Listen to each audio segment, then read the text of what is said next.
Thank you and welcome to the show this morning.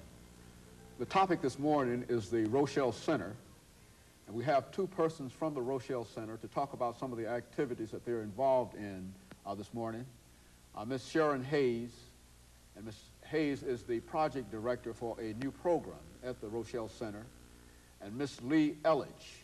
And Ms. LElledge is also involved with a new project at the center. And let me welcome both of you to the show this morning, Ms. Hayes. Thank you, Dr. Haynes. Ms. Hayes, before we get into talking about the Rochelle Center this morning, let's have you and Ms. LElledge to give us some information about your background and education and the things that were important in your careers that eventually led you to this moment. Let's talk about you first, Ms. Hayes. Okay. I'm originally from Massachusetts and have a master's degree in social work and have worked for close to 10 years working with people with disabilities. Worked for several years in Massachusetts with adults with mental retardation and currently work with folks who are in the early stages of memory loss. And have been with the Rochelle Center as the Director of Family Services for close to 2 years and have been the project director for this new program, the Adapted Work Service, since we started working on this close to a year ago.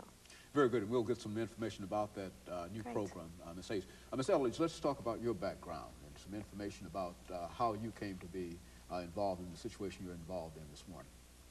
Good morning.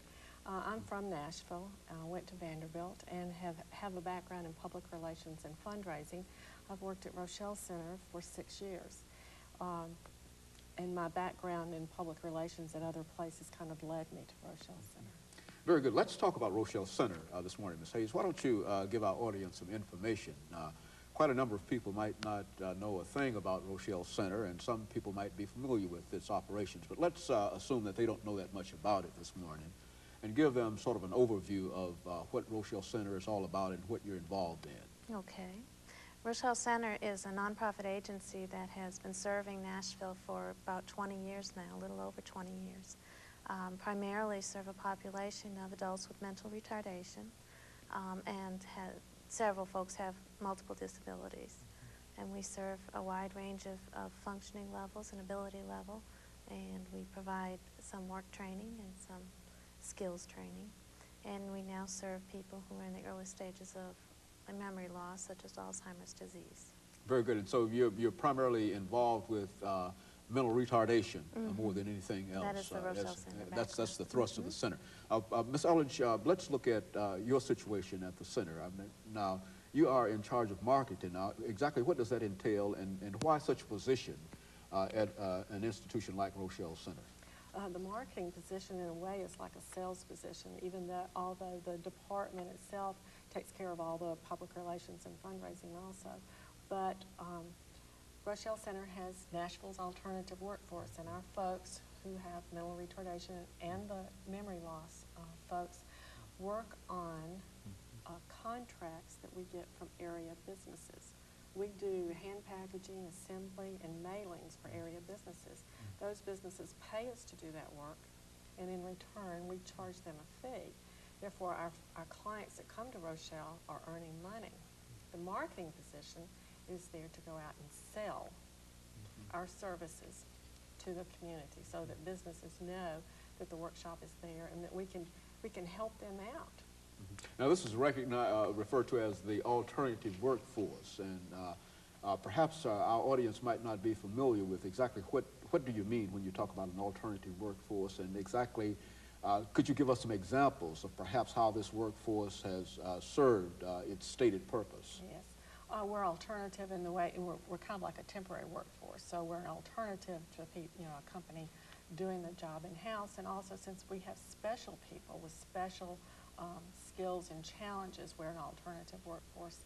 What was your other question, sir? Exactly, some example of how this workforce is working, some of the things that you're involved in. We have worked with an agency close by where we collated 45,000 notebooks of 122 pages. So we had to, of course, keep them in the right order. We had to check them. We had to make sure they were right. We did that for that company. We also will package concrete reinforcement. This, it looks like fiber and kind of like feathers, and it will be thrown in the concrete to reinforce it, but we have to weigh it. There's several different weights, different kinds of bags that we put them in, certain numbers that we pack per box, so it's a detailed job that we help this company with. We save them the time and trouble of hiring people to do it at their place, and it gives our folks a chance to do some work and earn money. Very good. Now, how many people are we talking about here, Ms. LElledge? Because we do recognize that what we're talking about people who perhaps, if they were not involved in your alternative workforce, would probably be wards of the state one way or the other, or the county, et cetera. So how many people are we talking about, and how influential is this alternative workforce? We have 145 folks that come to Rochelle Center every day, and there's 7 people at the Adapted Work Service. Out of the 145 that are at Rochelle Center, I would say most of them do some form of work and earn a paycheck. Not everybody can, but most people, whether they're learning how to work, learning the skills, or they have developed the skill and are moving up at Rochelle. Clients at Rochelle are placed into groups based on their level of functioning. Therefore, you're with a group that's at about the same place you're in as far as your learning abilities, and you're given a safe place to develop. Then the faster you work and the less supervision a client requires, they'll get promoted to the next group. So it's kind of like a little company. And so you've got